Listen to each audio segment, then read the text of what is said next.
So, you know Ultron, Ben? Yep, he's a pretty scary dude. Well, if you think he's horrifying, wait till you meet a version of him that's fused with Galactus. Wait, what?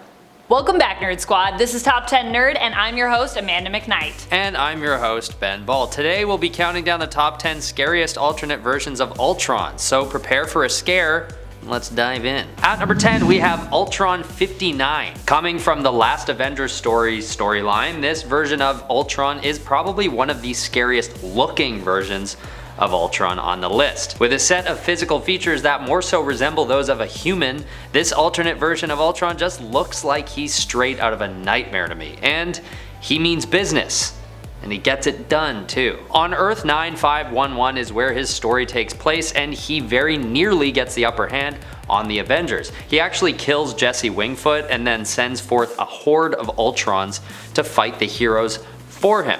As you can imagine, this poses a huge threat to the Avengers, but luckily, Vision is finally able to take out this Ultron by merging with him. It's a pretty harrowing battle, and Ultron 59 is taken out of the fight. For good. Until a new writer decides that isn't the case in the future. But for now, we can all sleep at night knowing that human-looking Ultron 59 is not around anymore, and he can't hurt you. Number 9, Ultron Extreme. Okay, so Ultron Extreme actually only made a few appearances, I believe, in Avengers Next, which takes place in the MCU universe, the alternate Earth of 982. The same home reality as Spider-Girl / now Spider-Woman, aka Mayday Parker, Spider-Man and MJ's daughter. Despite having only a few appearances though, I just love the intimidating design for Ultron Extreme, who looks like a super beefy version of Ultron to me, and a super spiky version too. Ultron if he were like a brick wall. His powers are believed to be on a similar level to that of his main continuity, but his intimidating appearance inspired me to put him as one of the lower but still scary points on our list. While Ultron Extreme was seemingly defeated in a single issue, he was pretty powerful and was only seemingly permitted to be defeated as part of a larger plot. So they just got lucky with that one, I think. Ultimate Ultron. This version of Ultron is just plain terrifying in how he looks, but also in what he's done during his run. And just simply the fact that Ultimate Ultron, or Ultron 6, is a version of the villain that is starting to gather valuable information on how to take down the Avengers once and for all. So he does just that. Well, not once and for all, obviously, but he is the first Ultron to successfully take them down. The way he does it is by taking over Vision and turning his skeleton into adamantium. This allows him to take on a nearly indestructible form and gain a huge advantage in battle. He's also unique in that he can actually shapeshift by manipulating his molecules, which is pretty impressive considering this is unheard of in the more modern iterations of this villain. But even though he's an older version of Ultron, he still strikes me as a little scarier than some of the others. The art just looks more menacing back then. In some ways. Number 7, Humanoid Ultron. At least humanoid in terms of his facial expressions and his appearance. This Ultron is not actually one that exists in the comics or in the MCU, but is a hypothetical design that was made during the process of developing Ultron's look for the MCU film Age of Ultron. The creepy, very human-like appearance of this face and the expressions is what really messes with me looking at this. I personally think this would have been a much more disturbing design for Ultron on the screen, making him appear even more humanoid than he already did. But then again, they probably didn't do that for the reason of, not spooking kids too much that were watching the movie. Of course, then again, we also just got Multiverse of Madness, which definitely did not hold too much back when it came to disturbing scenes and characters. So yeah, I guess it's a while later, so it's a different time. All the people that saw Age of Ultron are older now, so they can handle it? I don't know. These designs for Ultron, by the way, come from Phil Saunders, who is a concept artist for Age of Ultron, and also has been one for many other MCU films and projects, including WandaVision. At number 6, I've put Hank Pym Ultron. In the comics, Ultron is created by none other than entomologist, biochemist, roboticist, engineer, physicist, and scientific adventurer Dr. Henry Hank Pym. But despite all his impressive titles and accomplishments, this scientist has some pretty questionable morals and a pretty messed up past to deal with. And as it works in the real world too, Ultron somehow inherits some of these issues, himself being something of a son to Pym. One of these issues is only characterized as a pretty deeply rooted father complex, where he constantly seems to be searching for Dr. Pym's approval. So instead of trying to please him, which seemed impossible, he just fuses with his creator instead, and in doing so, this super genius scientist gets a huge boost of intellect and, of course, power. And further, he is then able to turn back and forth to and from Dr. Pym's human form to avoid detection in crucial situations, and use his Ant-Man powers to get really small. So this version of Ultron just had so much dynamic in his abilities, which makes him all that much scarier knowing how evil he is. Something about his ability to blend in as a human is the scariest part of the whole thing, because sometimes you wouldn't even know you're speaking to one of the most devious, intelligent, and powerful beings in the universe. Number 5. Ultron-Galactus. Well, this sounds like it should be one of the scariest points on this list. The bottom line is that Ultron-Galactus is actually kind of a hero in this story.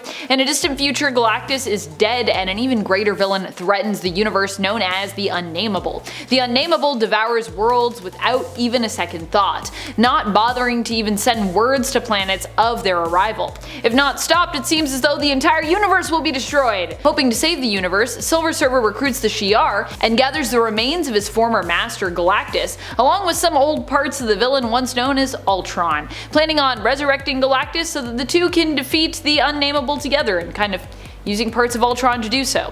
Unfortunately, even with the fused Ultron-Galactus, who is under Silver Surfer's control, it's not enough power. They are forced to recruit other cosmic characters, but even then, victory seems uncertain. This story comes to us from a page of Marvel Universe 2001 Millennial Visions. I love these little short story anthologies. So much fun. Ultron Phalanx. This version of Ultron comes from the Annihilation Conquest storyline, and he's got himself a full-on army, which gives him a spot on this list without a doubt.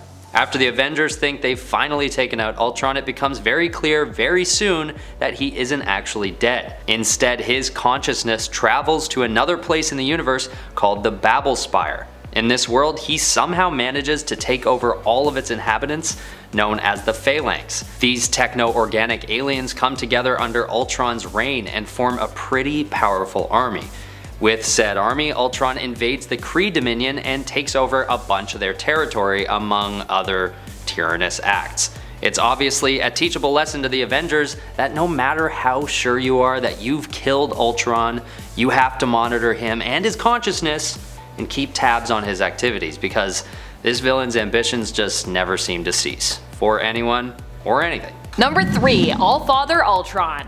Ultron just loves a good fusion dance, my friends, especially if it results in horrifying consequences, and in this case, it does. Here, Ultron ends up merged with Odin, taking the Odin Force instead of choosing to merge with Thor. So this is a being who is not only super smart and technologically gifted, but now is also magically gifted as well. Oh boy, that's great. Allfather Ultron hails from the Avengers Ultron Forever story, where in the future Ultimate Ultron appears and ends up defeating the Avengers and then enslaving all of humanity with his own drone army. He then goes on to imprison all of the Asgardians as well with the help of mischief god Loki, and chooses to take the power of Odin for himself, bonding with the Odin Force and therefore becoming, well, the Allfather. At number 2 is MCU Ultron. This version of Ultron is the most popular, but that doesn't make him any less terrifying than these other versions of himself. In this storyline, Ultron is created by Iron Man, and one of the creepiest things that happens as a result is that Ultron takes on a personality similar to Stark's. But what's even scarier about this one is that he was actually created by Tony Stark to bring peace to the world. And what causes him to go rogue and try and instead do the opposite is that his coding malfunctions and convinces him that humanity is the only thing in his way from reaching this goal. And since the Avengers were in between him and his goal of killing all living things, they too are in his way. Somehow he's able to then create a robot army in a Hydra lab and challenges the Avengers as one of the toughest villains they've ever had to face. I know we're all very familiar with the MCU Ultron, but something about the fact that his coding starts as a directive to save the planet and then shifts into a directive to destroy the planet and the universe just gives me chills, especially since it's due to the notion that we are just so bad that we're the problem. Really makes you think. Number 1. Infinity Ultron. Possibly one of the scariest iterations of Ultron I've ever seen, comes to us from the cinematic universe, appearing in Marvel's What If, the Disney Plus streaming service animated show. In the episode What If Ultron Won, we learned what would happen if Ultron was not defeated and instead became even more powerful, resulting in the antagonist being a threat to not just his own universe where most heroes have already been defeated, but the entire multiverse. This version of Ultron not only has the Infinity Stones, but also discovers how to traverse the multiverse, allowing him to threaten the destruction of other worlds. Fortunately, he is, at least temporarily, I don't know if he's gonna stay defeated by the Guardians of the Multiverse, the Watcher's own multiversal team of heroes. But even then, that's a pretty rough fight that happens. So that was our list for today. Thank you all for watching. And if you have any thoughts on this list, or if you think we left out any super scary Ultron variants, please leave it all in the comment section below. I've been one of your hosts, Ben Ball. And I've been your other host, Amanda McKnight. Thank you so much for watching, and until next time, you stay nerdy. Bye bye. Bye.